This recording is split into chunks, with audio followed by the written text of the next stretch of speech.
Morning everyone. देखिए आज हम लोग BHU LLB 2021 के क्वांट सेक्शन को यहाँ पर डिस्कस करने जा रहे हैं, जिसे पिछली बार NTA ने कंडक्ट कराया था। इस बार BHU LLB का एग्जाम COT के थ्रू होगा। इन केस अगर BHU LLB के एग्जाम में जनरल एप्टीट्यूड को अगर कंपलसरी किया जाता है तो वहाँ पर क्वांट पूछी जाएगी आपको। तो यहाँ से आपको एक आइडिया लग जाएगा कि NTA क्वांट के क्वेश्चन को किस टाइप से पूछ रही है। पहला क्वेश्चन देखिएगा। देखिए आपसे क्या कह रहा है कि the area of two triangles are 169 centimetre square and 144 centimetre square respectively. कह रहा है if the median of one triangle is 13 centimetre then length of corresponding median of the other triangle क्या होगा। देखिए ये फिक्स पैटर्न पे question है, ये बिल्कुल फिक्स पैटर्न का क्वेश्चन है और इसको मैंने ज्योमेट्री के क्लास में पिछली बार कराया था। मैंने आपसे बताया था कि एरिया ऑफ जो टू ट्रायंगल का रेशियो होता है वो मीडियन के स्क्वायर के इक्वल होता है, साथ ही साथ वो जो है एल्टीट्यूड के स्क्वायर के इक्वल होता है, साथ ही साथ उसके करस्पॉन्डिंग साइड के भी स्क्वायर के इक्वल होता है। तो ये क्वेश्चन बिल्कुल पेन फ्री, इसमें पेन चलाने की जरूरत ही नहीं है। अगर आपको कॉन्सेप्ट पता है तो आप आसानी से इसको सॉल्व कर सकते हैं। जैसे कि मैं इसमें पेन नहीं चलाऊंगा, मैं बोलूंगा पहले ट्रायंगल का एरिया अगर आपका 169 सेंटीमीटर है और उसके करस्पॉन्डिंग साइड अगर 13 सेंटीमीटर है तो 13 का स्क्वायर कितना दे रखा है 169 सेंटीमीटर। इसी तरीके से अगर एरिया आपका 144 सेंटीमीटर है तो ऐसी कौन सी साइड इसमें से होगी जो जिसका स्क्वायर करने पर 144 आए। तो आंसर हो जाएगा आपका सी ऑप्शन, 12 का स्क्वायर 144 होता है। ठीक है, तो एरिया का रेशियो जो होता है वो मीडियन के स्क्वायर के रेशियो के इक्वल होता है। तो 12 का स्क्वायर 144, बस इतना ही करना है, इससे ज्यादा इसमें कुछ नहीं करना है। आई होप आपको क्लियर होगा। सेकंड क्वेश्चन देखिएगा। देखिए सेकंड क्वेश्चन आपसे क्या कह रहा है। देखिए बहुत सारी चीजें हम लोग यहाँ पे सीखने वाले हैं, बहुत नई नई चीजें सीखेंगे कि कैसे सॉल्यूशन को फाइंड आउट इतनी इजीली तरीके से हम क्वेश्चन को सॉल्व कर सकते हैं।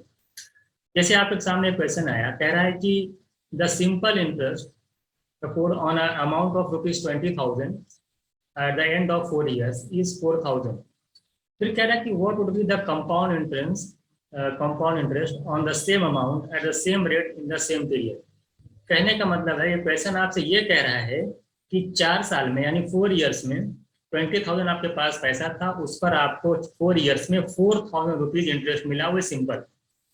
तो कह रहा है कि इसी रेट से इतने ही टाइम पीरियड के लिए जरा बताइए कि कंपाउंड इंटरेस्ट क्या होगा। तो 4 years के लिए कंपाउंड इंटरेस्ट निकालना है आपको।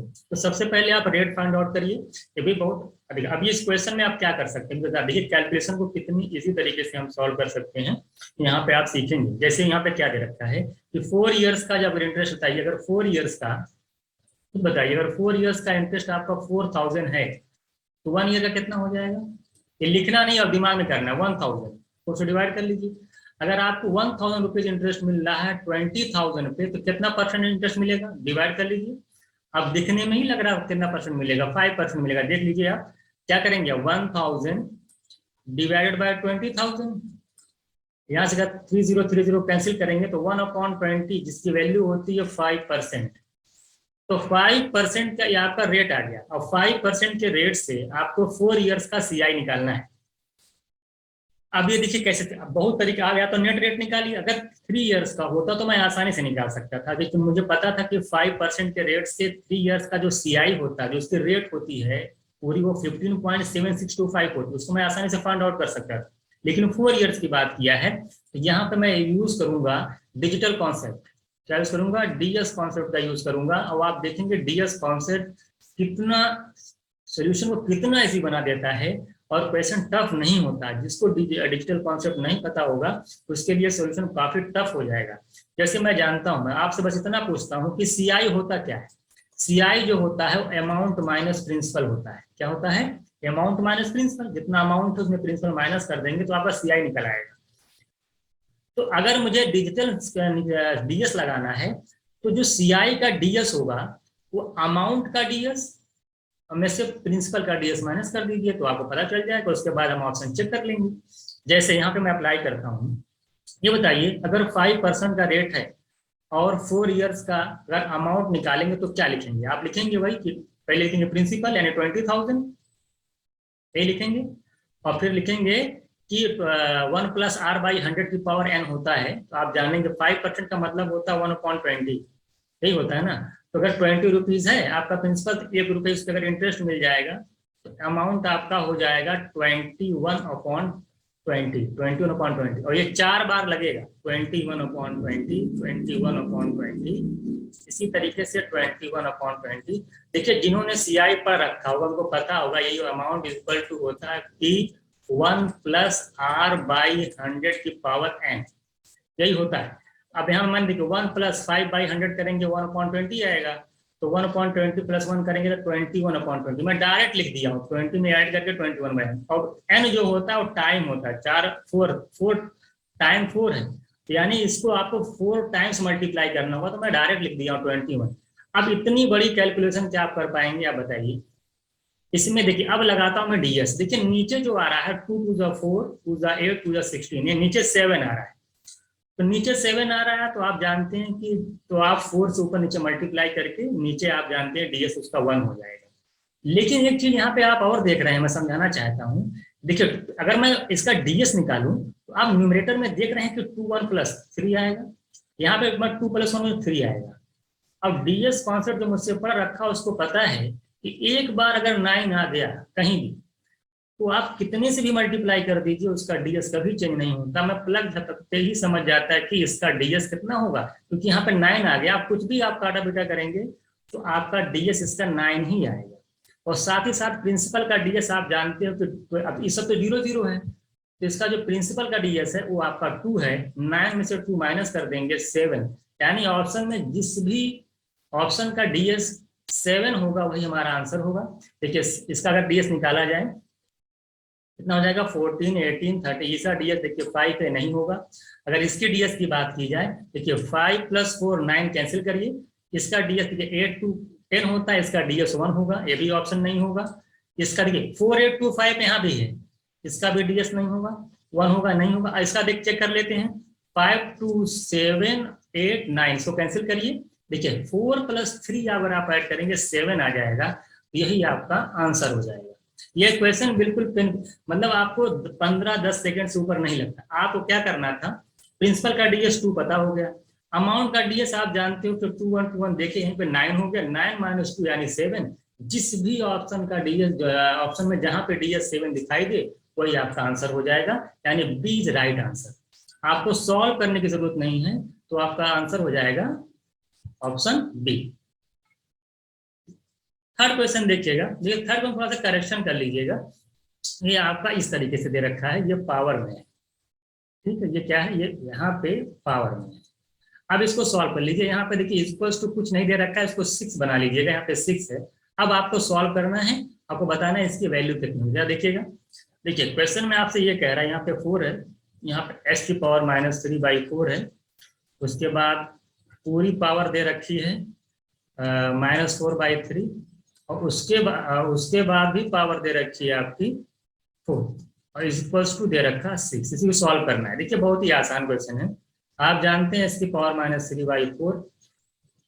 रूट में यहाँ पे 4 लिखा हुआ है, इसका मतलब होता है पावर 1/4, ठीक है। फिर से पावर दे रखा है आपका, मान यहाँ पे वो लगा है ना, तो वाला ब्रैकेट यहाँ पे लगा है ना -4/3, और सबकी पावर दे रखी है 4 = 6।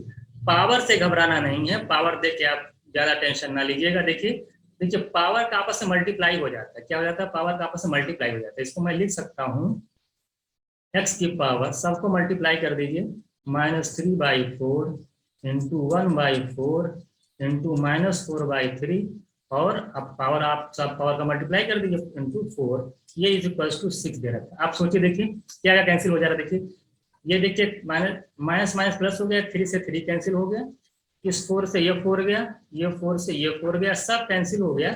x की वैल्यू आ गई 6, इसी x की वैल्यू यहाँ पे पुट कर दीजिए। देखिए 6 का स्क्वायर करें 36 × 2 करेंगे 72, माइनस और 6 3 = 18, और प्लस हो जाएगा आपका 2। इसको सॉल्व कर लीजिए, 74 - 18 करेंगे तो आपका आंसर आ जाएगा 56। क्या आ जाएगा, 56। तो बी इज राइट आंसर। तो कुछ नहीं करना था, बस पावर का आपस में मल्टीप्लाई करना था, सारी चीजें कैंसिल हो जाती, एक्स की वैल्यू 6 आती, यहाँ पे आप 6 पुट कर देते तो आपका आंसर आ जाता 56। अगला क्वेश्चन देखिएगा। देखिए फिर एक क्वेश्चन आपके सामने आया, कह रहा है कि 4 इयर्स के एंड में जो आपको कह रहा है कि SI या सिंपल इंटरेस्ट जो मिलता है आपको 5% रेट से, वो मिलता है आपको 1200। इतने रुपए इंटरेस्ट मिलता है 5% के रेट से 4 इयर्स में। तो कह रहा है जरा बताइए कंपाउंड इंटरेस्ट कितना होगा अगर प्रिंसिपल आपका उसी प्रिंसिपल पर और कह रहा है उसी रेट पर, लेकिन 2 इयर्स के लिए। लेकिन क्या कर कितने साल के लिए? 2 साल के लिए। देखिए आपसे क्वेश्चन क्या कह रहा है कि आपने पास कुछ पैसा था, आपके पास कितना पैसा था प्रिंसिपल नहीं पता, आपसे कह रहे हैं कि वो जो है 4 साल में 1200 का आपको इंटरेस्ट मिलता है। आपसे कह रहा है CI बताइए उसी रेट से उसी प्रिंसिपल पर तो 2 साल के लिए। सबसे पहले आपको प्रिंसिपल फाइंड आउट करना होगा। ये भी एक लाइन का क्वेश्चन है, कुछ नहीं करना है। ये बताइए अगर 4 इयर्स का 5% के रेट से टोटल इंटरेस्ट कितना हो जाएगा? 4 × 5 20%, और 20% की जो वैल्यू दे रखी है 1200 रुपए। कितना इंटरेस्ट मिल रहा है? 1200 रुपए। आपको 100% यानी प्रिंसिपल निकालना है। कितना टाइम्स हो रहा? 5 टाइम्स। इसका भी यूनिटरी मेथड मैंने पढ़ा है आपको, 5 टाइम्स कर लेंगे तो आपका 6000 आपका प्रिंसिपल आ गया। अब इसी प्रिंसिपल पर आपसे कह रहा है कि 5% के रेट से 2 साल का CI क्या होगा। आप अगर हमसे पढ़े हुए हैं तो आपको पता होना चाहिए कि 5% के रेट से 2 साल का जो CI होता है वो 10.25% होता है। कितना होता है? 10 पॉइंट, तो मैं लिखवाना, मैं टोटल नेट रेट बहुत अच्छे से मैंने पढ़ाया, मैंने सबका लिखा है कैसे निकाला जाता है, वहां पे आप जाके देख लीजिएगा। देखिए 00 से दोनों 0 कैंसिल हो जाएगा, 6 10 जा 100 आ जाएगा, और प्लस 0.25 का मतलब 1/4, 60 का 1/4 करेंगे तो 15 आ जाएगा। आंसर आपका हो जाएगा 615 रुपीज आपका आंसर हो जाएगा। सबसे पहले प्रिंसिपल निकाल लीजिए, उसका 10.25% निकाल लेंगे तो 615 आपका आंसर आ जाएगा। इससे ज्यादा कुछ नहीं करना था, इसमें 10 सेकंड 15 सेकंड का ये क्वेश्चन था। क्वेश्चन नंबर 5 देखिएगा। क्वेश्चन नंबर 5 आपसे क्या कह रहा है कि राम जो है, कह रहा है कि राम है वो 20% ज्यादा मार्क्स पाता है मोहन के कंपैरिजन में। मोहन के कंपैरिजन में वो 20%, तो कह रहा है कि मोहन राम से कितना मार्क्स कम पाता है। ये क्वेश्चन तो आप जान लीजिए कि 5 सेकंड से ऊपर नहीं लगना चाहिए, कोई क्वेश्चन ही नहीं। ये आपका क्वेश्चन ही नहीं, समझ लीजिए। ठीक है, ये बहुत ही आसान है। देखिए 5 सेकंड इसमें नहीं लगना चाहिए, कुछ नहीं करना। आप जानते हैं 20% इंक्रीमेंट का मतलब होता है कि 20/100 यानी 1/5 का इंक्रीमेंट। और 1/5 का इंक्रीमेंट कितने के डिक्रीमेंट के इक्वल होता है? आपको कुछ नहीं करना है, इसमें क्या करना है, इसी न्यूमरेटर को इसमें ऐड कर दीजिए, 1/6 के इक्वल होता है डिक्रीमेंट। और 1/6 की अगर वैल्यू निकालेंगे तो आपका 16.2/3% आएगा। तो B option is correct answer, यानी 20% का जो इंक्रीमेंट होता है, यानी 1/5 का इंक्रीमेंट, 1/5 का इंक्रीमेंट, और 1/5 का इंक्रीमेंट मतलब होता है कि 1/6 का डिक्रीमेंट, और 1/6 मतलब हो जाएगा डिक्रीज हो जाएगा, यानी 16.2/3%। ये भी आसान क्वेश्चन है, इसमें कुछ करना नहीं था। क्वेश्चन नंबर 6 देखिएगा आप लोग थोड़ा से कि कैसे लगेगा। देखिए होता क्या है कि ए और बी हैं, ए 6 डेज में करता है, बी करता है 12 डेज में। अगर टाइम का रेशियो इतना है, अगर टाइम का रेशियो है तो एफिशिएंसी का रेशियो क्या होगा आपका? आप जानते हैं इसका रिवर्स हो जाएगा, 12 × 6 हो जाएगा। बस में अगर यहाँ से मैं रेशियो निकालूं, 6 1 जा 6, 6 2 जा 12, 2:1 का रेशियो आ गया, इनकी एफिशिएंसी का रेशियो आया है। अब इसको मतलब हमें पता होगा कि ए की एफिशिएंसी कितनी है, बी की एफिशिएंसी कितनी है। अब एक चीज यहाँ बताइए कि कह रहा है कि दोनों को एक साथ काम करने के लिए कहा गया। अगर दोनों एक साथ काम करेंगे तो एक साथ काम करने के लिए कहा गया मतलब कि दोनों को टाइम सेम दिया गया। जब दोनों को टाइम सेम दिया गया है और दोनों की एफिशिएंसी का रेशियो अगर 2:1 है, तो जो लोग वर्क डन करेंगे, जो वर्क करेंगे वो भी इसी रेशियो में करेंगे। ये 2 यूनिट करेगा, है ना, वो भी उसी रेशियो में, ये 2 यूनिट करेगा, ये भी 1 यूनिट के रेशियो में करेंगे, यानी वर्क का रेशियो भी उसी रेशियो में होगा, 2:1 अगर बात की जाए तो। अगर यहाँ से मैं पूछूं कि यानी कि अगर मैं कहूँ टोटल काम कितना, अगर देखा जाए दिन भर का टोटल काम देखा जाए, अगर 2 + 1 किया जाए 3 यूनिट, तो उस 3 यूनिट में ए ने कितना किया है, बी ने कितना किया, 1 यूनिट किया है, यानी 1/3 आपका क्या हो जाएगा, आंसर हो जाएगा। पहला तो ये हो जाएगा 1/3। अगर आप दूसरे तरीके से लगाना चाहते हैं, ऐसे भी लगा सकते हैं, ए और बी लगाइए, ये किसी काम को 6 डेज में करता है, बी 12 डेज में करता है, इन दोनों का एलसीएम ले लेंगे तो ये आपका 12 आ जाएगा, ये टोटल काम आ जाएगा। अगर यहाँ से मैं एफिशिएंसी निकालूंगा ए की, तो आप देखिए 2 आ गई कि नहीं, मैं डायरेक्ट जो लिखा था 2 आ गई, बी की एफिशिएंसी 1 आ गई। कहने का मतलब ये है कि ए एक दिन में 2 यूनिट करता है, बी एक दिन में कितना करता है, 1 यूनिट करता है, दोनों मिला करके एक दिन में कितना करते हैं, अगर देखा जाए दोनों मिला करके एक दिन में कितना करते हैं, 3 यूनिट करते हैं। ठीक है, तो दोनों, और 3 यूनिट में से बी ने कितना किया है, 1 यूनिट किया है, तो बी कितना काम कर रहा है, 1/3। तो 1/3 आप यहाँ से भी लगा सकते हैं। क्वेश्चन नंबर 7 देखिएगा। क्वेश्चन नंबर 7 आपसे कह रहे हैं कि what will be the approximate percentage increase or decrease in volume of cylinder if radius increase by 21% and height decrease by 11%। देखिए, अगर आप लोगों ने मेंसुरेशन पढ़ रखा होगा, मैंने उसमें आपको बताया है कि जो वॉल्यूम होता है वैसे वॉल्यूम सिलेंडर का, आप जानते हैं कि क्या होता है, पाई आर स्क्वायर निकालते हैं आप लोग। तो जो पाई आर स्क्वायर एच होता है उसमें आप जानते हैं आर, पाई तो कांस्टेंट होता है, तो वॉल्यूम का डिपेंड जो करता है, वॉल्यूम जो डिपेंड करता है वो आर स्क्वायर एच यानी आर इंटू एच पे डिपेंड करता है। 3 चीजें आती हैं वॉल्यूम के अंदर। तो आपसे कह रहा है कि रेडियस को इंक्रीज किया गया आर और हाइट को डिक्रीज किया गया है। तो एक फॉर्मूला मैंने आपको बताया था कि सक्सेसिव इंक्रीमेंट और डिक्रीमेंट का, अगर जब आप कॉन्सेप्ट नहीं पढ़े, जो पढ़े होंगे उनको पता होगा, मैंने उसमें बताया था कि किस तरह से निकाला जाता है। आप फॉर्मूला अगर मैं यहाँ पे लिख देता हूँ x + y x/y/100, इसी में पुट करके जो है हम निकालते हैं। जैसे यहाँ पे क्वेश्चन एग्जाम में आया, तो कैसे सॉल्व करने जा देखिएगा। देखिए, रेडियस को पहले कह रहा है कि 21% इंक्रीज कर रहा है, फिर 21% इंक्रीज कर रहा है, और हाइट आपकी जो है 11% डिक्रीज कर रही है, यही है। तो सबसे पहले आप आर को लेकर चलिए, इसमें पुट करके नेट परसेंटेज निकाल लीजिए, जो आएगा उसको फिर एच के साथ, क्योंकि एच डिक्रीज हो रहा है, वहां से नेट परसेंट निकाल लीजिएगा, वही आपका आंसर हो जाएगा। आप यहाँ पर टाइम कैसे बचाएंगे मैं आपको बताता हूँ। देखिए, जब 21% मान इंक्रीज कर रहा है, फिर 1% इंक्रीज कर रहा है, तो टोटल नेट परसेंट जो होगा 21 + 21 42 ओवरऑल हो जाएगा। 21 + 21 करेंगे 42, और 42 में ऐड करेंगे क्या, 21 का स्क्वायर। देखो एक्स वाई होता है ना, 21 × 21/100, यानी 21 का स्क्वायर होता है 4.41, 441, 100 से डिवाइड करेंगे 4.41 आ जाएगा। इसमें इसको अगर ऐड कर लेंगे तो आपका 46.41% आ जाएगा आर से। इन दोनों को लेकर के इतना परसेंट आया पॉजिटिव। अब इसी का 10% के साथ आपको निकालना है, जो 10% 11% के साथ निकालना है डिक्रीमेंट, यानी डिक्रीज हो रहा है, तो नेट परसेंट क्या होगा। तो सबसे पहले बात देखिए, मैं होता तो मैं ही रुक जाता, मैं ये देखता कि 46 का इंक्रीमेंट हो रहा है, 11% डिक्रीज हो रही है, तो ओवरऑल वैल्यू जो होगी सबसे पहली बात वो पॉजिटिव होगी।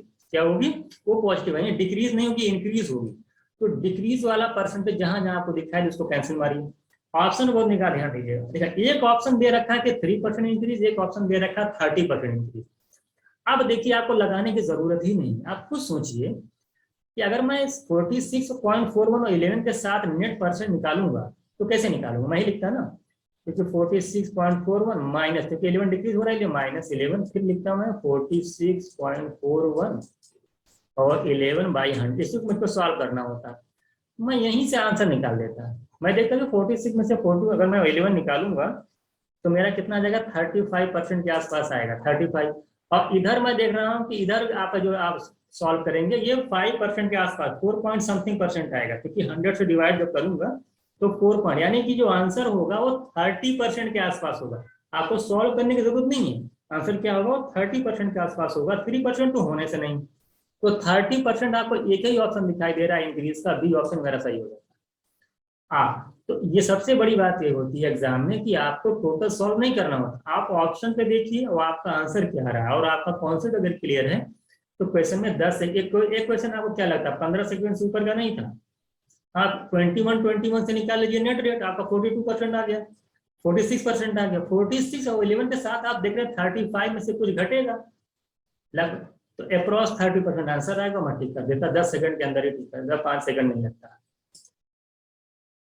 क्वेश्चन नंबर 8 दिखेगा। देखिए, क्वेश्चन नंबर 8 भी जो है आपका फिक्स पैटर्न का क्वेश्चन है, मैं आपको समझा देता हूँ कैसे लगता है। इसमें रेशनलाइजेशन किया जाता है। रेशनलाइजेशन मतलब होता है कि जो डिनोमिनेटर में टर्म्स होता है उसके साइन को चेंज करके ऊपर नीचे मल्टीप्लाई किया जाता है, ये रूल होता है। लिखना कितना कम है, देखिए मैं जो सोल्यूशन देख रहा हूँ कि आपको लिखना कहाँ से, आप ये देख रहे हैं कि 7 का स्क्वायर 49 और 4√3 का स्क्वायर कितना होता है 48।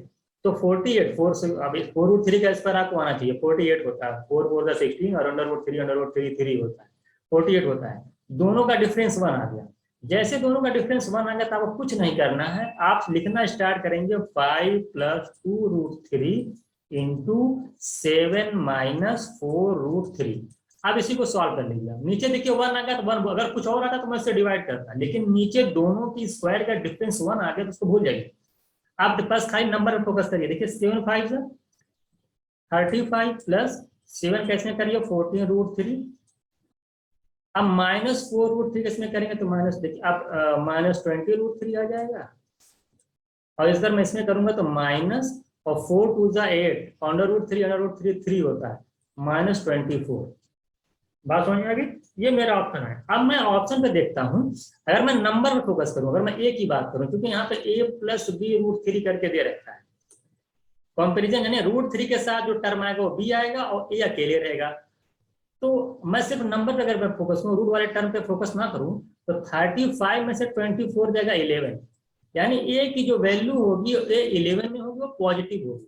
तो पहला ऑप्शन, अब मैं दूसरा देखूंगा ही नहीं, मैं डायरेक्ट देखता ए वाला गया, यहाँ पे ए नेगेटिव है गया, यहाँ पे ए 6 है भी चला गया, ये मेरा ऑप्शन है।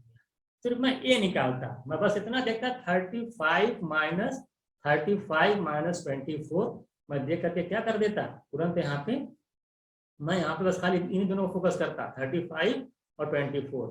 मैं देखता कि 11 आ गया, ये मेरा क्या, क्योंकि पॉजिटिव आ रहा है तो ये मेरा ऑप्शन।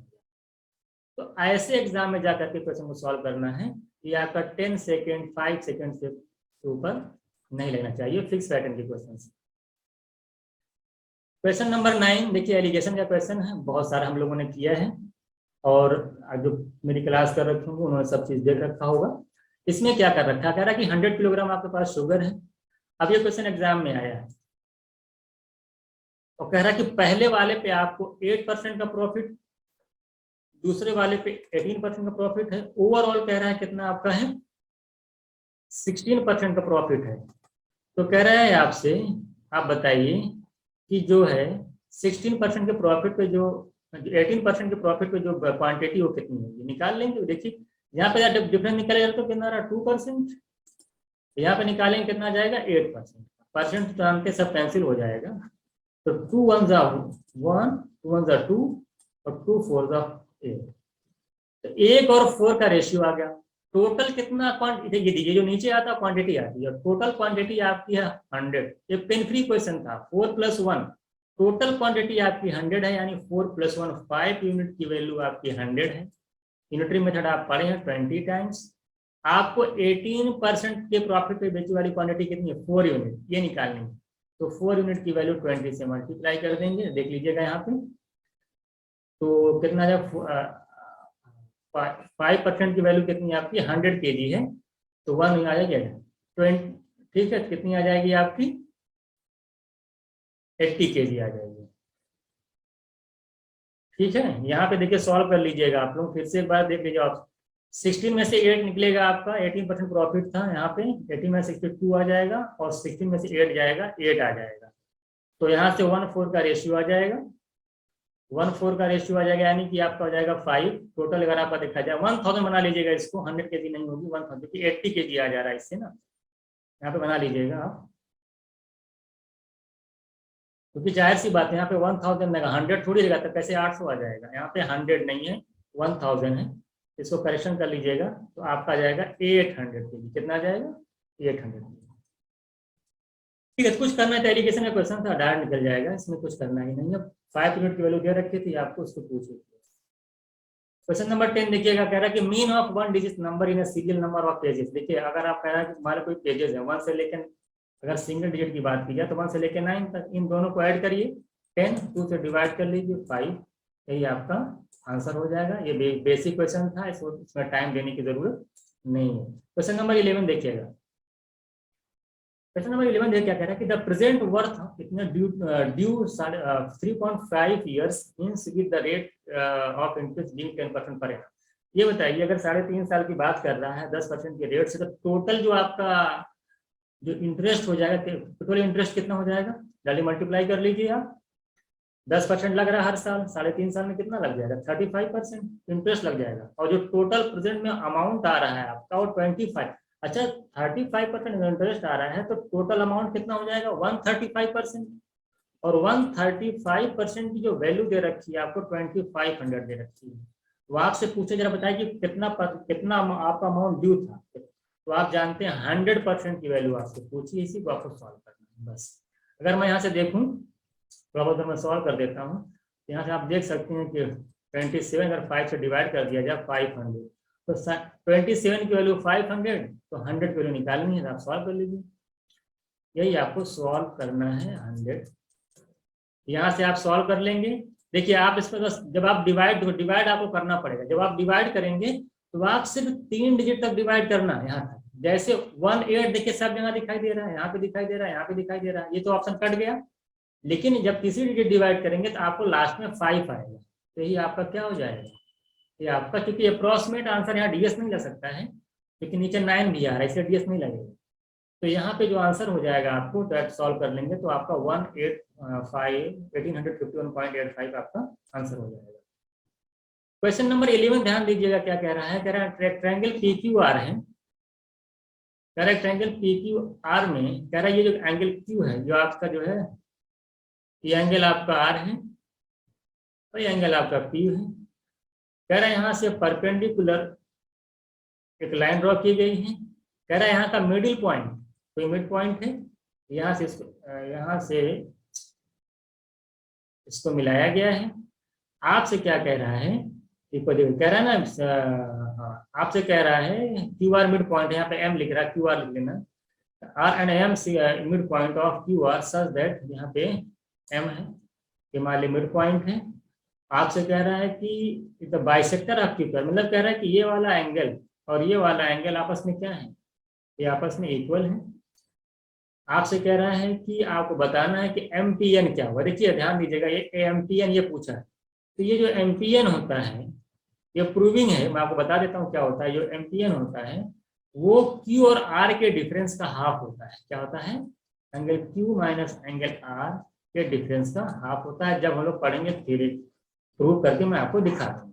ये फिक्स पैटर्न है आपका। MPN जो होता है, MPN जो होता है, यानी ये छोटा वाला जो एंगल होगा इन दोनों के डिफरेंस का हाफ होगा, यानी बी ऑप्शन जो आपका करेक्ट आंसर हो जाएगा। ठीक है, अगला क्वेश्चन आप देखिएगा। देखिए रेशियो का कोई भी क्वेश्चन मैं जब लगवाता हूँ तो मैं कभी आज तक सॉल्व नहीं किया। मैंने आपको बताया भाई जो ऑप्शन, जैसे यहाँ पे XY का रेशियो 2:3 है, तो आंसर में चूंकि XYZ पूछा है तो आंसर में भी जो XY का रेशियो होगा वो 2:3 होगा। तो देखिए 16 और 15 में X और Y यही मान रहे हैं का रेशियो क्या आपका रेशियो क्या 2:3 है। देखिए यहाँ पे देखिए नहीं है, चला गया। यहाँ पे देखिए क्या 2:3 है इन दोनों के बीच, नहीं है, चला गया। इसी तरीके से देखिए थोड़ा सा इसमें ऑप्शन बना लीजिएगा, इन्होंने ऑप्शन गलत लिख रखा है, 4 ऑप्शन डाल दिया है इन्होंने। उसी तरीके से यहाँ देखिएगा, देखिए 8 2 जा 16 होता है, 8 3 जा, यहाँ पे 2:3 है, यहाँ पे भी 2:3 है। दो ऑप्शन मैच कर गए, दो ऑप्शन क्या मैच कर गए। अब हम चलते हैं YZ पे। यहाँ पर YZ का रेशियो 4:5 है। तो देखिए यहाँ पे YZ की जो अगर बात की जाए, अगर यहाँ पे YZ की बात की जाए तो देखिए 6 4 जा, क्या यहाँ पे YZ का रेशियो 4 5 है, नहीं।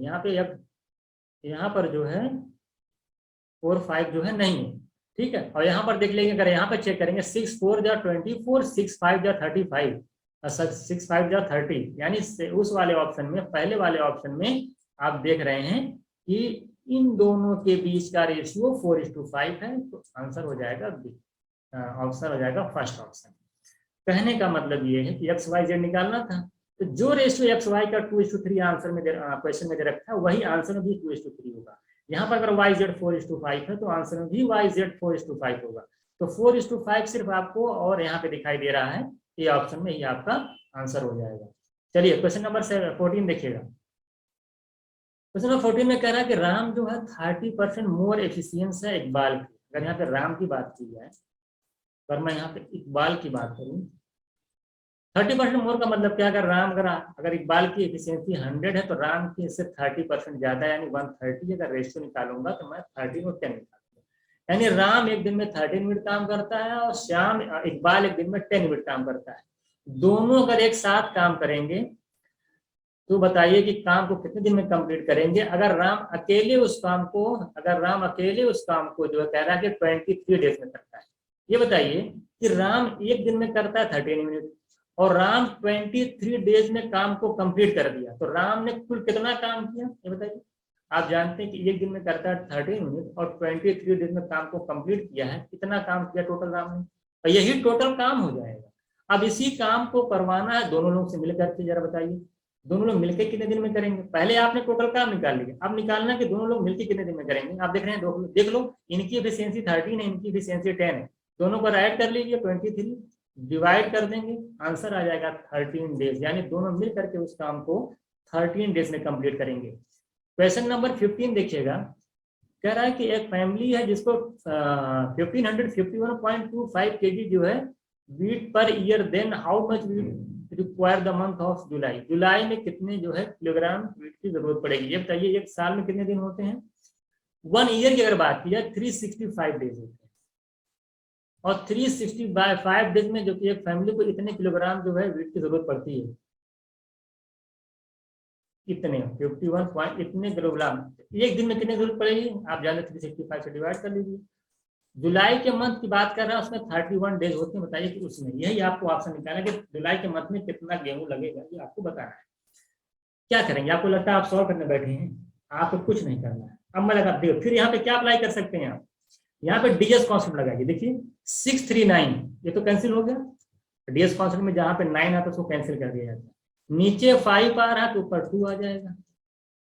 इसको देखिए, अब इसी को अब इसका डीएस नया निकालिए, तो देखिए 5 2 7 8 9 कैंसिल, 5 5 10 यानी इसका डीएस 1। यहाँ पर अगर डीएस देखा जाए 4, यहाँ पे देखा जाए 2, तो आप देख रहे हैं कि ओवरऑल जो डीएस आ जा रहा है कितना जा रहा है, 2 4 8, कितना जा रहा है 8 डीएस जिस ऑप्शन का होगा मेरा आंसर हो जाएगा। अगर मैं यहाँ देखो 5 2 7 9 ये 3 डीएस कैंसिल हो गया, यहाँ पे देखिए 5 3 8 9 यहाँ डीएस 1 है कैंसिल हो गया, यहाँ देखा जाए 5 3 8 9 1 आ गया डीएस कैंसिल हो गया, यहाँ देखिए 7 8 9 कैंसिल और 5 + 3 8, ये मेरा ऑप्शन है। मुझे सॉल्व करने की जरूरत ही नहीं, मैं क्या लगा दिया डीएस कॉन्सेप्ट, डिजिटल सम लगाएंगे। यहाँ पे हमको बैठ करके सॉल्व नहीं करना, डिजिटल सम लगा करके हमने डायरेक्ट देख लिया कि किन ऑप्शन में डिजिट का सम 8 आएगा और मेरा आंसर हो जाएगा। जिस ऑप्शन में डिजिट्स का सम जो आएगा और 8 आएगा वही मेरा आंसर हो जाएगा। क्वेश्चन नंबर 16 देखिएगा, आपसे कह रहा है arranging the answer in descending order. Descending में क्या होता है, सबसे बड़ा पहले लिखा जाता है। डिसेंडिंग में क्या होता है, सबसे बड़ा पहले लिखा जाता है, सबसे छोटा लास्ट में लिखा जाता है। अगर मैं आप नंबर पे अगर आपको पकड़ है, देखिए इसमें जो ऑप्शन इसका एलसीएम सबका एलसीएम निकालने की जरूरत नहीं है, सबसे बड़े सबसे छोटे पे ध्यान दीजिए। सबसे छोटा आपको यहीं मिलेगा, सबसे बड़ा देखिए छोटा नंबर आपका जो है यही इसी ऑप्शन में जो है सबसे छोटा नंबर आपको दिखाया जाएगा 12। 12 का जो हाईएस्ट बड़ा नंबर इस ऑप्शन में है डी वाले में सर, वो अदर से छोटा है 12 है। इसका अगर मैं एलसीएम निकालूं कितना आ जाएगा, 12 2 14 24। अब 24 आपका एलसीएम आएगा, सबसे छोटा है, आप किसी का भी निकालेंगे ज्यादा ही आएगा। कहने का मतलब है कि डिसेंडिंग ऑर्डर में डी ऑप्शन सबसे लास्ट में आएगा। डी ऑप्शन यानी कि आप देखिए, अब आप ऑप्शन एलिमिनेट करिए, ये चला गया ये चला गया, डी सबसे लास्ट में यहाँ भी है यहाँ भी है, और ये सबसे पहले आ रहा है, ये सबसे पहले यहाँ भी आ रहा है, ये सबसे पहले यहाँ आ रहा है। अब सेकंड लास्ट पता कर लीजिए आप, बस क्या होगा, बस आंसर हो जाएगा। देखिए अब हमको सिर्फ कंपेरिजन करना है बी और सी में। देखिए बी की अगर बात की जाए, देखिए बी का अगर एलसीएम निकालेंगे 18 का मल्टीपल होगा, तो अगर आप इसको निकालेंगे देख लीजिए कितना आ रहा है। अगर बी का एलसीएम निकालें कितना आ जाएगा, देखिए 6 3 = 18, 2 से मल्टीप्लाई किया 12 हो जाएगा, यहाँ 5 से मल्टीप्लाई कर दीजिए 180 आएगा, कितना आ जाएगा 180 आ जाएगा। अगर आप इसके एलसीएम की बात करेंगे आप देखेंगे 120 आएगा, ठीक है। तो बी ऑप्शन यानी ए के बाद बी होगा, यानी A option is correct answer. बस इससे ज्यादा कुछ नहीं करना। मैंने सबसे छोटा देख लिया डी, मैंने 2 ऑप्शन कैंसिल कर दिया, अब मेरे पास 2 ऑप्शन बचे। तो मैं देख रहा हूँ कि दोनों में शुरुआत लास्ट में डी है, साथ में शुरुआत ए से हो रही है, तो शुरुआत अगर ए से हो रही है तो फिर मैं देखूँ सेकंड लास्ट बड़ा कौन सा है, लार्जेस्ट कौन सा है, तो मैं देखा कि इनका एलसीएम लेकर के देखिए कि बी ऑप्शन आपका करेक्ट आंसर है। कह रहा है कि mister Ram buys a bike at 20% discount off price and sells it at 20% price, किस परसेंटेज गेन। एक लाइन का क्वेश्चन है, कुछ नहीं करना। आप बताइए, राम थे, मान ली बाइक खरीदने गए, उसका मान लेते हैं, कह रहा है कि राम बाइक एट, मान उसका मार्क प्राइस जो भी रहा हो 100 रुपीज था। राम ने उस बाइक को खरीदा कितने में, 20% का डिस्काउंट में, 80 रुपये में खरीदा है। उसको सेल कितने रुपए में कर रहा है, कह रहा है कि जो उसका ओरिजिनल प्राइस है ना, जो उसका ओरिजिनल प्राइस है उससे 20% ज्यादा। तो उसका जो बाइक का ओरिजिनल प्राइस था वो 100 था, यानी 100 से 20% ज्यादा, यानी कि 120 में उसने सेल किया। तो जरा बताइए कि उसको गेन कितने का हुआ। 80 में खरीद के अगर 120 में बेचेगा, कितने परसेंट का गेन हो जाएगा, निकाली ओवरऑल लग जाएगा। 40 रुपीज का गेन हुआ है 80 रुपीज पर। 40/80 यानी 1/2। 1/2 को अगर परसेंट में कन्वर्ट करेंगे तो आप जानते हैं 50%। क्वेश्चन नंबर 18 देखिएगा, आपसे क्या कह रहा है कि 9% stock yields 8%, the market value of the stocks कितनी होगी। देखिए होता क्या है, मैं डायरेक्ट लिख देता हूँ, टू गेट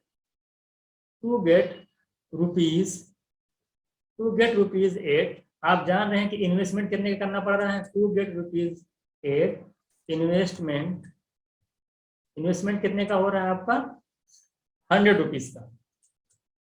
अगर आपको टू गेट रुपीज 9 कितने का इन्वेस्टमेंट आपको करना होगा, ये आपको लगाना है। 100/8 × 9 सॉल्व कर लीजिए, आप तुरंत बताइए कितना आ जाएगा। डीएस भी लगा सकते हैं आप लोग, यहाँ पे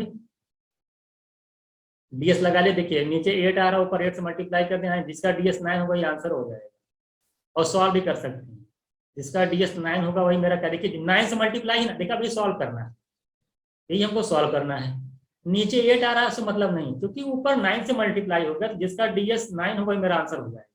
और मैं देख रहा हूँ, देखिए इसका डीएस 9 नहीं है, इसका डीएस देखिए 2 है, नहीं है, इसका डीएस देखिए 13 यानी 4 है, नहीं, ये आंसर हो गया। बताइए, मैं सॉल्व ही नहीं करने का, मैं जल्द तुरंत आंसर देखा, 9 का मल्टीपल या 9 का डीएस निकालिए या 9 का मल्टीपल निकालिए, आंसर कर दीजिए। और वैसे सॉल्व भी करें अगर, तो आपका कम से कम 2-4 सेकंड बच जाएगा, देख करके ये आंसर 9 का मल्टीपल आंसर होगा, और निकालने की कोई जरूरत है ही नहीं।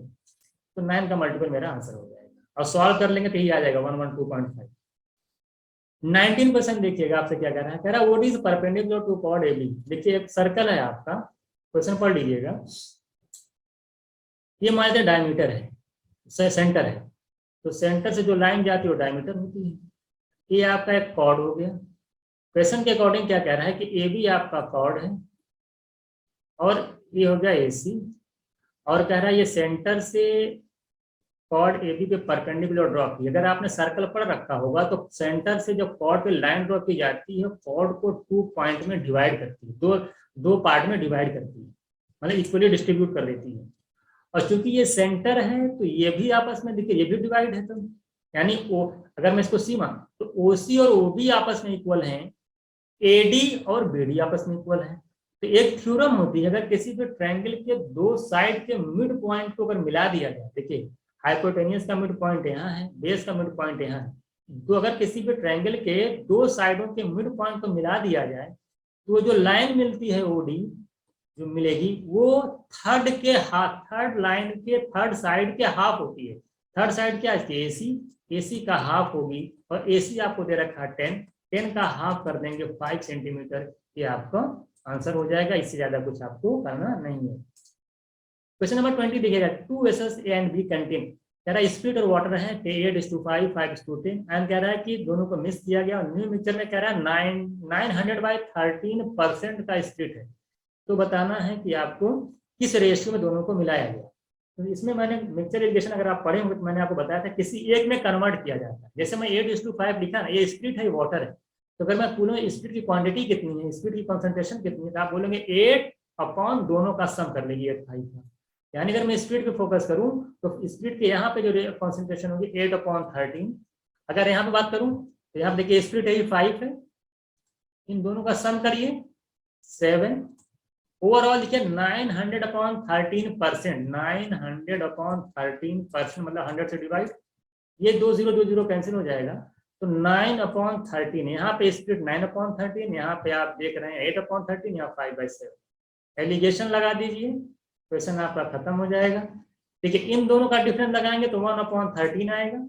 इनका डिफरेंस निकालेंगे, देखिए मैं ओरली कर देता हूँ। 13 5 जा 65 और 9 7 जा 63, दोनों का डिफरेंस करेंगे 2/13 7 जा 91, यही आपका रेशियो हो जाएगा 1/13। यहाँ पे है ये 13 1 जा 13 और अब 13 7 जा 7 उधर चला जाएगा, 2:7 आपका आंसर हो जाएगा। इसमें कुछ करना नहीं था, बेसिक क्वेश्चन था। क्वेश्चन नंबर 21 देखिएगा, a man invest 16% stock, a man invest 16% stock at 28 नहीं है 128, इसको करेक्ट कर लीजिएगा 128 है, तो आपको बताना है कितना इंटरेस्ट ऑब्टेन्ड होगा। देखिए एक क्वेश्चन देखिएगा, इसमें जानते क्या करना है। आप ये देख रहे हैं कि अगर आप 128 रुपीज इन्वेस्ट करते हैं बाय इन्वेस्टिंग, अगर देखा जाए क्वेश्चन बाय इन्वेस्टिंग 128, जो मनी आपको मेरे ड्राइव होती है, जो मनी आपको ऑब्टेन्ड होती है, कह सकते हैं वो कितने रुपये मिलती है आपको मनी ड्राइव होती है, ऑब्टेन्ड होती है, आप देख रहे हैं 16। ठीक है, यानी अगर आप 120 रुपीज अगर इन्वेस्ट कर रहे हैं तो आपको 16 रुपीज आपको पैसा मिलता है, मनी मिलता है। तो अगर आप बाय इन्वेस्टिंग अगर आप 100 रुपीज इन्वेस्ट करेंगे तो कितना रुपए आपको मिलेगा, यही आपको निकालना है। तो 16/128 इंटू 100 कर लेंगे, तो 16/8 मतलब 1/8 आप डिवाइड कर लीजिएगा, और 1/8 का मतलब परसेंट में कन्वर्ट आपको ओरली याद होना चाहिए, कितना होता है 12.5%। आसान क्वेश्चन था, इसको देख लीजिएगा आप लोग। क्वेश्चन नंबर 22 देखिएगा क्या कह रहा है। A train running a certain speed taken 20 seconds to cross a signal post and 50 seconds to cross a bridge। देखिए मैंने आपको बताया है TSD में कि जब कोई ट्रेन किसी सिग्नल पोस्ट को क्रॉस करती है वो खुद को क्रॉस कर रही है, और जब किसी ब्रिज को क्रॉस करती है उसमें वो अपने ब्रिज की लेंथ को क्रॉस करती है, साथ साथ अपनी भी लेंथ क्रॉस करती है। ये कॉन्सेप्ट आपको पता होना चाहिए, TSD मैंने पढ़ाया है। मैंने आपको बताया ट्रेन में क्या कर रहा है कि ट्रेन खुद को क्रॉस करने में 20 सेकंड को लगाती है, और ब्रिज को अगर क्रॉस करने में कह रहा है ट्रेन खुद को क्रॉस करने में 20 सेकंड लगाती है, 20 सेकंड, और ट्रेन ब्रिज को क्रॉस करने में 50 सेकंड लगाती है। जब ब्रिज को क्रॉस करती है तो उसने खुद को भी तो क्रॉस की होगी, तो खुद को क्रॉस सिर्फ अपने आप को क्रॉस करने में उसको 20 सेकंड लगे, तो बचा कितना 30 सेकंड। यानी अगर ब्रिज सिर्फ ब्रिज की बात की जाए तो ब्रिज को क्रॉस करने में ट्रेन को लगे होंगे 30 सेकंड। इस तरह से आप ये चीज देख रहे हैं कि टाइम जो लग रहा है ट्रेन को अपने आप को क्रॉस करने में लग रहा है 20 सेकंड, और ब्रिज को क्रॉस करने में लग रहा है 30 सेकंड। अगर यहाँ से मैं रेशियो निकालूं तो कितना जाएगा 2:3, टाइम का रेशियो जाएगा 2:3। तो स्पीड कांस्टेंट है, आप जानते हैं डिस्टेंस जो होती है वो स्पीड इनटू टाइम। तो जब स्पीड कांस्टेंट है तो डिस्टेंस का रेशियो और टाइम का रेशियो क्या हो जाएगा, एक दूसरे के प्रोपोर्शनल हो जाएंगे। तो टाइम का अगर रेशियो यहाँ से निकाला जाए 20 और 30 का रेशियो निकाला जाए तो 2:3 आया। अगर मैं यहाँ से डिस्टेंस का भी रेशियो निकालूंगा तो वो भी 2:3 आएगा। तो यानी अगर ये 2 यूनिट डिस्टेंस कवर करती है तो यहाँ पे 3 यूनिट। अच्छा, ये जो 2 यूनिट डिस्टेंस है वो ट्रेन की क्या है, लेंथ है। ये 3 यूनिट जो है ब्रिज की लेंथ है।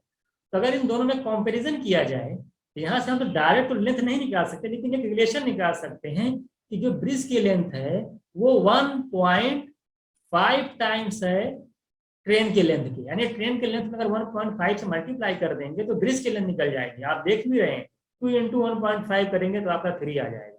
ये जो पहला ऑप्शन आपका है 1.5 times the length of the train, ये राइट आंसर हो जाएगा। आई होप आपको क्लियर होगा। क्वेश्चन नंबर 23 देखिएगा, कह रहा है कि ये डायगोनल्स ऑफ रेक्टेंगल, ये रेक्टेंगल है आपका, थोड़ा करेक्ट कर लीजिएगा, इसमें थोड़ा सा टाइपिंग एरर है। ये रेक्टेंगल आपका हो गया। अगर मान ली ए है, ये मान लेते बी है, ये मान ली सी है, मान ली डी। कह रहा है ये जो बी, ये जहाँ कट करे वो है, कह रहा है कि बीओसी आपका जो है देखिए 40 डिग्री है। बीओसी जो है आपका ये 40 डिग्री है। ठीक है, आपसे पूछा क्या है ओएडी, यानी देखिए ओ ये वाला एंगल पूछा है। आप जाने प्रॉपर्टी देखिएगा, देखिए अगर ये 40 डिग्री है तो आपका DOA यानी ये वाला एंगल ये भी क्या हो जाएगा 40 डिग्री हो जाएगा। आप जानते हैं वर्टिकली अपोजिट एंगल। और ये वाला देखिए OA और OD आपस में इक्वल है, पेन फ्री क्वेश्चन है ये, OA और OD आपस में इक्वल है। तो किसी ट्रायंगल अगर साइड इक्वल यानी एंगल भी इक्वल होता है उसके अपोजिट एंगल, यानी ये वाला एंगल और ये वाला एंगल आपस में इक्वल होगा। अगर ये 40 है, ये आपस में इक्वल है और तीनों मिलकर के कितना होता है 180, तीनों मिलकर कितना होता है 180। तो ये 40 है तो दोनों कितने कितने हो जाए 70 70। बस ये नहीं कि बैठ को फॉर्मूला लगा रहे हैं तीनों को सम 180 उसके बाद माइनस कर रहे हैं, ऐसा कुछ नहीं करना। आप गेस कर लीजिए ना, अगर ये 40 है और तीनों मिला के 180 है तो ये दोनों कितने कितने होंगे, जो कि इक्वल है 70 डिग्री के एंगल होंगे, यानी ये ऑप्शन इस करेक्ट आंसर हो जाएगा। अगला क्वेश्चन 24 देखिएगा। अब ये क्वेश्चन एग्जाम में आया, आप कह रहा है कि देखिए आपसे ऐसा देखिए, अब इसमें अगर स्क्रीन पे क्वेश्चन है तो आपको लिखने की जरूरत नहीं, आपको बस स्क्रीन पे देखना और कॉपी में लिखना है। यहाँ पे मान लो कुछ वैल्यू है, ये वैल्यू क्या होगी, ये माइनस जब उधर जाएगा इसमें ऐड करेगा, यानी इसको और इसको ऐड कर दिया जाए वही आंसर हो जाएगा। अब इसको ऐड करने के लिए आपको नहीं कि लिखना, उसको कॉपी करिए, कुछ नहीं। 8 6 14 लिखिए यहाँ पे, 9 3 कितना 12, एक ऐड करेंगे 13, 9 1 10, 8 18। आप देखिए एक कैरी आया है, ठीक है, चौथा टर्म ऐड करिए 6 और 2 8 एक 9। बस इसके बाद ऐड नहीं करना, ये जहां पे दिखा है 98 34 कहाँ दिख रहा है, देखो ये यही दिखा करेक्ट है। बस इतना करना, इसके अलावा कुछ नहीं करना है। आगे देखिएगा 25 देखिएगा क्या कह रहा है। 25 में कह रहा है कोई टाइप है, सपोज दैट आपका टाइप है और कह रहा हमारे लीकेज है कहीं से। देखिए कोई टैप जो है किसी टैंक को ये 2 घंटे में फिल करता है। अगर कह रहा है कि मान लो कोई टैप है, अब आप टैंक को 2 घंटे में फिल कर रहा है। अगर कह रहा है कि मान लो वहां से टोटी को नीचे टोटी लगी होती है, अगर उसको खोल दिया जाए, ओपन कर दिया जाए, कहीं से मान लो लीक हो रहा है, तो कह रहा है अगर लीक हो रहा है तब जो 2 घंटे के बजाय कह रहा है कि 7/3 घंटे, यानी कुछ टाइम ज्यादा लगता है। तो कह रहा है तो बताइए कि अगर पूरा टैंक फिल हो तो उस जो लीकेज आपका नीचे हो गया है उससे पानी कितने घंटे में निकल जाएगा, आपको पता करना है। तो इसका कॉन्सेप्ट सर इतना होता है कि सबसे पहले आप टैंक निकालिए कितना पानी उसके अंदर आता है, टोटल वाटर निकाल लीजिए कि टैंक के अंदर कितना आता है, और ये निकाल लीजिए कि जो पानी निकलने की जो एफिशिएंसी है, यानी 1 घंटे में कितना पानी निकलना है। अगर हमको ये मालूम हो जाए मैं डायरेक्ट आंसर निकाल ले जाऊंगा कि कितने घंटे में टैंक खाली हो जाएगा। इसका बेहद आसान कॉन्सेप्ट होता है। देखिए इन दोनों का एलसीएम लीजिए, 2 और 7/3 का एलसीएम लेंगे तो ऊपर न्यूमरेटर का एलसीएम डिनोमिनेटर का एलसीएम यानी 14 आ जाएगा। ये टोटल 14 जो आया ये पूरे टैंक का वॉल्यूम आया। तो अगर ये 2 घंटे में 14 लीटर पानी को फिल करता है, जिसकी एफिशिएंसी कितनी हो जाएगी 7 डिवाइड कर लीजिए, यानी 1 घंटे में 7 लीटर फिल करता होगा। लेकिन लीकेज की वजह से आप एक चीज यहाँ पे देख रहे हैं, अगर मैं 14 को डिवाइड करूंगा 7/3 से तो 3/7 आ जाएगा। अगर 14 आप डिवाइड करेंगे 7/3 से तो उल्टा हो जाएगा 3/7, 7 2 2 3, यानी 6 घंटे लगते हैं। बात समझ में आई? इसका मतलब 6 घंटे नहीं, इसका मतलब ये हुआ कि जब पानी लीक हो रहा है तो उस कंडीशन में आप देख रहे हैं कि 1 घंटे में सिर्फ 6 लीटर पानी भरा जा रहा है। जब लीकेज नहीं था तो 7 लीटर पानी 1 घंटे में भरा जाता, 7 लीटर पानी 1 घंटे में फिल हो रहा था। इसका मतलब ये हुआ कि एक लीटर कहाँ चला गया, एक मतलब कि हर घंटे 1 लीटर पानी नीचे निकल जा रहा है। नीचे से क्या हो जा रहा है, निकल जा रहा है। यानी जो पानी निकलने की एफिशिएंसी है वो 1 लीटर पर आवर है। जब हमको पता चल गया कि 1 लीटर 1 घंटे में निकल रहा है, 14 लीटर का आपका टैंक है, 14/1 कर देंगे कितना आ जाएगा, 14 घंटे लगेंगे। 1 घंटे में 1 लीटर निकल रहा है, 14 लीटर पानी अगर भरा हुआ कितना घंटा लगेगा। चलिए अगला क्वेश्चन देखिएगा। कह रहा है speed of down stream velocity दे रखी है इतनी, अप स्ट्रीम वेलोसिटी दे रखी है y, the rate of stream. देखिए रेट ऑफ स्ट्रीम आपको पता है, मैंने लिखाया है x - y/2 होता है ना कि 4। तो स्टेटमेंट 1 इज इनकरेक्ट। तो पहला वाला ऑप्शन तो पहली बात आपका क्या है, गलत हो गया। दूसरा कह रहा है कि 18 किलोमीटर पर आवर का स्पीड है स्टिल वाटर में, तो कह रहा है क्या इसको मैं 5 मीटर पर सेकंड लिख सकता हूँ स्टिल वाटर में? बिल्कुल लिख सकते हैं, क्योंकि 18 किलोमीटर जब पर आवर को 5/18 से मल्टीप्लाई करेंगे तो ये कन्वर्ट हो जाता है मीटर पर सेकंड में, 5 मीटर पर सेकंड। यानी ऑप्शन 1 इज करेक्ट और आपका जो ऑप्शन 1 इज इनकरेक्ट और सेकंड इज करेक्ट, यानी D option is right answer. 27 question देखिए क्या कह रहा है। देखिए यहाँ बहुत नई चीज सीखने वाले। ये जो प्रॉब्लम मैंने बहुत अच्छे तरीके से आपको पढ़ाई है। इस प्रॉब्लम में आपसे क्या कह रहा है कि ये रोजी और रहमान की जो प्रेजेंट एज है उनका रेशियो दे रखा है 3:8। कितना दे रखा है, 3:8। कह रहा है कि 7 ईयर्स आफ्टर 7 ईयर्स कह रहा है कि रहमान की एज 47 ईयर्स हो जाती है। आपको बताना है कि 4 साल पहले रोजी की एज क्या होगी। ये पेन फ्री क्वेश्चन है, जो हमसे पढ़े इसको मैं पेन फ्री करता हूँ। कैसे देखिए अभी आप देखेंगे। एक चीज यहाँ पे क्लियर हो रही है कि जो रोजी की एज है, रोजी की जो एज है वो प्रेजेंट एज जो है वो 3 का मल्टीपल है। क्या है? रोजी की जो प्रेजेंट एज है वो 3 का मल्टीपल है। लिखा ना 3 इंटू 8 3 का मल्टीपल है। ठीक है, ये मुझे दिखाई दे रहा है। बस मैं इसी पे काम करूंगा। अब बताइए 4 साल पहले इसमें से कौन सा ऑप्शन होगा? अगर मैं ऑप्शन पे आता हूँ, मैं मान लेता हूँ कि 4 साल पहले रोजी की एज 12 ईयर की थी, तो प्रेजेंट में कितने की होगी? 4 ऐड कर लिए 16 ईयर्स। क्या 16 3 से डिवाइड है? नहीं है, पहला ऑप्शन चला गया। 10 में 4 ऐड कर लिए 14, क्या 14 3 से डिवाइड है? नहीं। क्या 13 प्लस 4 17 4 से डिवाइड है? 3 से डिवाइड है? नहीं। 11 4 देखिए 11 4 कितना होगा? अगर 4 साल पहले 11 साल की थी तो प्रेजेंट में कितने? 15। और 3 जो है का 15 जो 15 है वो 3 का मल्टीपल आंसर हो गया। बस कुछ नहीं करना था, 4 ऐड करके 3 का मल्टीपल चेक करना था, आंसर हो गया। ऐसा मैंने बहुत सारे एक प्रॉब्लम में सिखाया आपको। 28 क्वेश्चन देखिएगा, ट्रिग्नोमेट्री का क्वेश्चन है। आप डाट पुट कर दिए, देखिए एक्स की वैल्यू दे रखी है साइन थीटा, तो यहाँ पे निकालना ए स्क्वायर, एस की जहाँ पे एक्स स्क्वायर यानी a square sine square theta, यहाँ माइनस बी स्क्वायर ऐसे रहने दीजिए। वाई की वैल्यू है बी टेन थीटा, उसका स्क्वायर करेंगे तो b square tan square theta. ठीक है, ए स्क्वायर से स्क्वायर कैंसिल, बी स्क्वायर से b square cancel. 1 sine square theta होता है cosec square theta, minus 1 tan theta होता है स्क्वायर थीटा होता है कॉट स्क्वायर थीटा, और cosec square theta minus cot square theta होता है 1, क्योंकि cosec square theta is equal to 1 plus cot square theta, तो cosec square theta minus cot square theta is equal to 1, यानी B is correct answer. Question number 29 कह रहा है write in increasing order. Increasing में क्या सबसे छोटा पहले लिखा जाता है, सबसे छोटा, इंक्रीजिंग में सबसे छोटा। अब आपको देख लीजिए, देखिए 5 पॉइंट समथिंग है, 3 पॉइंट समथिंग है, ये 1 पॉइंट समथिंग है, सबसे छोटा आपका ए है, ए से शुरू होगा, ये ऑप्शन गया, ये ऑप्शन गया, ए से शुरू होगा। सबसे बड़ा आपको दिख रहा 5 पॉइंट समथिंग यानी B, C is correct answer. तो इस तरीके से आपने देखा, हम लोगों ने यहाँ पे 29 क्वेश्चन दिए, हर एक क्वेश्चन में 10 second 15 second 10 second 15 second. Maximum question ऐसे थे कि जिसको आप पिन फ्री कर सकते थे। बिल्कुल, इसमें आप क्वेश्चन देखेंगे मैक्सिमम क्वेश्चन ऐसे हैं जिनको आप पेन फ्री कर सकते हैं, इसमें आपको पेन चलाने की जरूरत नहीं। वहां तो मैंने कई जगह हमने डीएस कॉन्सेप्ट अप्लाई किया जिससे आपको कैलकुलेशन करनी नहीं पड़ी।